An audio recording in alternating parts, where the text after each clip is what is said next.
I'm Yulin Hswen, Associate Editor of JAMA and JAMA Plus AI, and you're listening to JAMA Plus AI Conversations.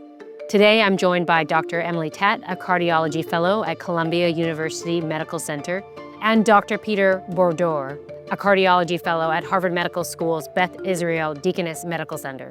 Welcome. Awesome to be here. Thanks for having us. Thank you. Well, what's great is that you've come highly recommended by previous guests, Jonathan Chen and Ethan Go. So I want to kind of start off the conversation with how you know them and your relationship. Yeah, I can start. So I feel like this research in medical AI is a very small community. And I got introduced to them through my mentor, Adam Rodman at the Beth Israel. Adam studies human-computer interaction and clinical reasoning and how doctors think, and that has generally extended into how AI thinks with clinical reasoning and how it performs with reasoning. And so through that work, we were introduced to Dr. Chen and Dr. Go at Stanford, who do similar types of research. And through that has developed a very fruitful collaboration. And we've started this ARISE network across Stanford and Harvard evaluating medical AI. I met Dr. Go actually in San Francisco at a dinner.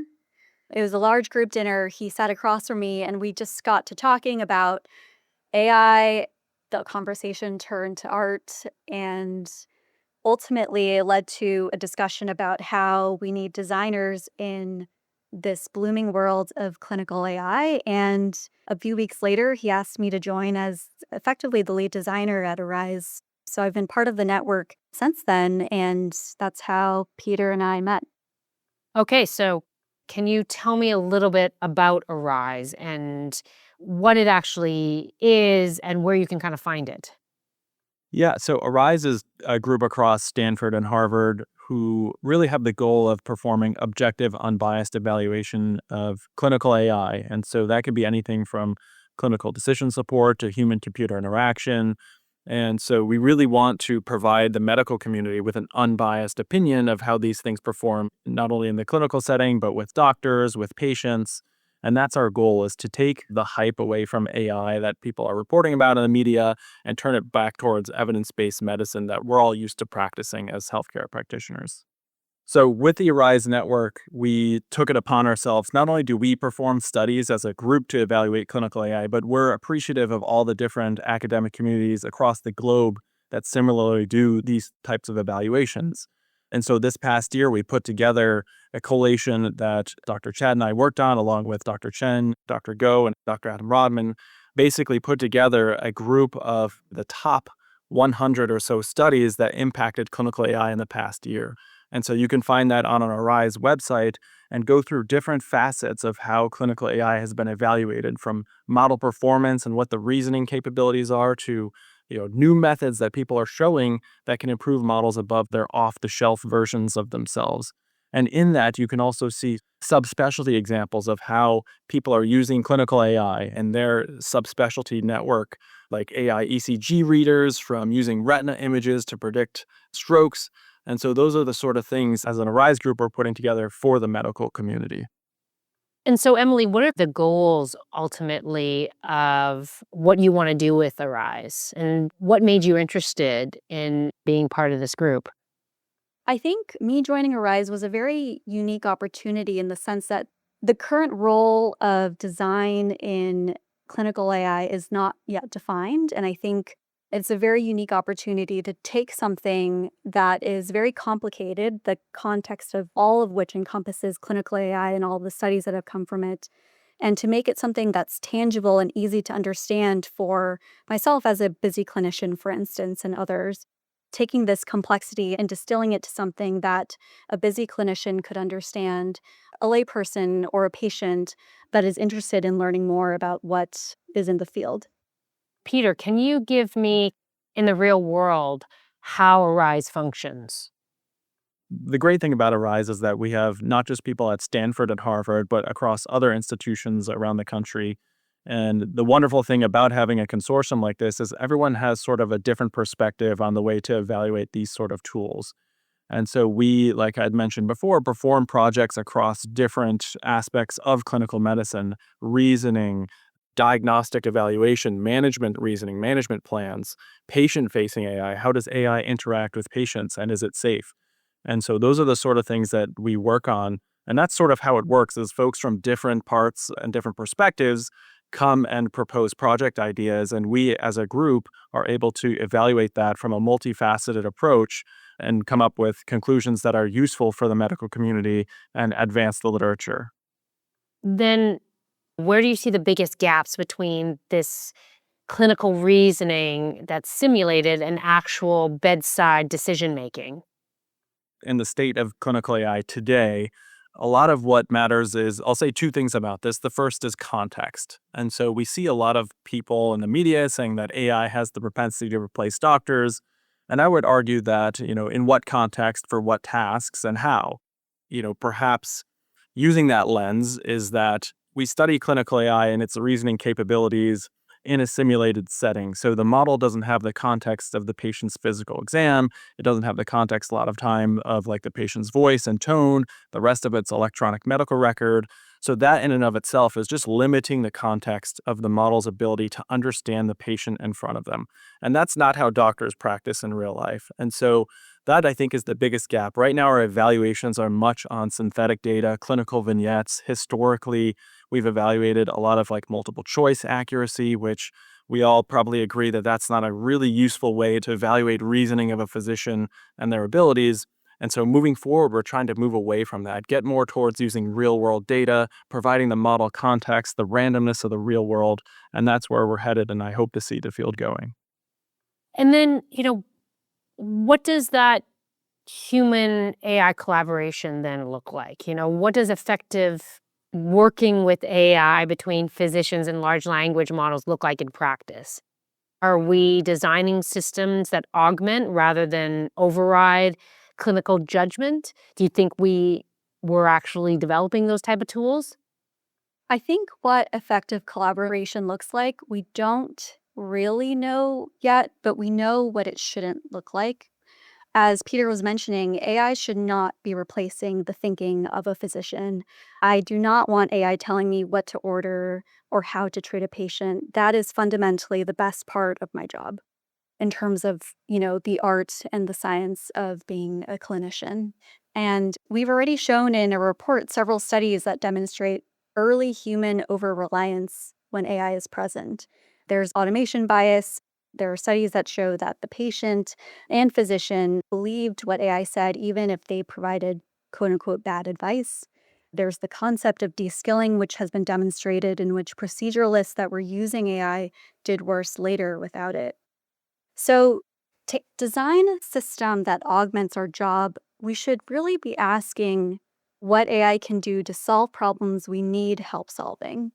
And for me, this comes in two forms. The first is in prevention. And historically, we are just not very good at this. But now, in the context of AI, we can detect subclinical disease before it even manifests and thus be on top of it. The second thing for me is administrative relief. And I think we all know that physicians are overburdened by prior auths, inboxes, endless notes, endless charts scrolling to find things that we need. Having AI help us with these tasks so that we can do what we actually want to do, which is to be with patients, would be so immensely helpful. So I think directing our resources to design and implementing AI systems to truly fit the need of physicians and patients is where value can really be added. And so, what are those design principles, right? You work in that area. How do you develop those where usability and trust are critical? What are some kind of methods and procedures that you do or design styles? Yulin, I love this question. As you're alluding to, design in medicine honestly doesn't really exist. Hospitals and health systems are so difficult to navigate. Devices are clunky, they're not intuitive. Patients and providers, everyone's frustrated. I think two good examples are the incentives barometer that is at every post-op bedside table. Do you inhale or do you exhale? It's not actually very intuitive when you look at it in front of you. And then there's the classic EpiPen situation where you have your needle and the cap on opposite sides, which is counterintuitive to what we know about pens, in which the cap and the needle are on the same side. And this has ultimately led to safety errors in use. And so I think with the surge of clinical AI, we are uniquely posed to use AI tools to redesign how we practice medicine. And I want to borrow some design principles from Dieter Rams, who is a prolific industrial designer, and he has these 10 principles of good design. I'm going to highlight a few of them. Good design is simple, it's intuitive, it's honest, and it adds value. And applying that to clinical AI tools, we need to prioritize tools that are easy to use. They make your life better. They take things that are very complicated and make it simple for the user. And most importantly, it's very honest about what it can and cannot do. And in creating the report with Peter, I think these were the fundamental principles we wanted to focus on to take a very convoluted set of research and publication from 2025 and translate that into something that could be meaningful and useful to everyone. From a methodological standpoint, in the informatics community, we think about the fundamental theorem of informatics, which historically says that humans and machines will outperform either alone. And we've seen when it comes to human-computer interaction, time and time again, when using clinical AI, we as clinicians, when we team up with AI, don't outperform the AI alone. And so that raises the question, is there something missing in the interaction that we're not able to get to a more complementary state where I know and I'm wrong and AI is right and vice versa? And so there have been studies to try and modulate that interaction. A study done by our group, Arise, where we modulated GPT-4 to provide a more holistic critique of both the physician reasoning trace and the LLM reasoning trace to create sort of a collaborative environment for those thought processes to basically marinate. And so we did see that diagnostic performance improved when you modulate the interaction in such a way that's a little bit more collaborative. Other folks, and we did this in the same study, have thought about whether AI should go first with a crack at a case or whether the physician should go first. Studies have shown that's not really all that impactful. And so those are the kind of things that we're trying to suss out over time. There's so much alert fatigue with healthcare these days with EMRs and those sort of things where getting the information to the doctor at the right time is a really important question when you introduce tech into an already sort of bloated space. And so we're trying to get at that question with human-computer interaction, and that's why we're doing so much work in this area. As things go from bench to bedside, we're going to have to focus a little bit more on how to package that information to make it clinically useful. It's very true. I think human design is definitely not at the forefront of medicine or, public health. And I think it is a detriment and it needs to be something that we really highly focus on. So then kind of to wrap things up, what do you see as the most important next steps for AI, especially in the area of making meaningful impact, but also how to make these clinically trustworthy for both physicians and patients themselves? What I'll say is that technology is a tool, it's not a solution in and of itself, which is to me why designers more than ever are so important to the conversation of how we can create a system to thoughtfully implement the next phase of how we practice medicine to take us from technology to solution. And we clearly have the technology. Whether and how we can translate it to meaningful impact is to be determined. And the next step, I think I'll start with just one, is for everyone, including health systems, researchers, physicians, stakeholders, to hold AI tools to the same rigorous standards that the rest of medicine follows. And this requires prospective, real-world, randomized control trials, and also to revisit regulation because currently how clinical AI tools receive FDA clearance is using the 510(k) pathway, which does not need to prove that these tools are improving outcomes, but really just by demonstrating that they are equivalent to pre-existing devices. So ultimately, I think focusing on the true needs of medicine instead of trying to see what technology can do for the sake of doing it, for instance, is how we can get to meaningful impact. From my standpoint, I don't think we need to reinvent the wheel here. I think that, the pharmaceutical industry, the biotech industry has already sort of set a standard that you go from safety to small feasibility studies to large-scale randomized trials. And so I think we're at the point where at the bench, we're able to show increasing model capability. We have great classification models that can identify MIs from ECGs and perform really well with a high area under the curve.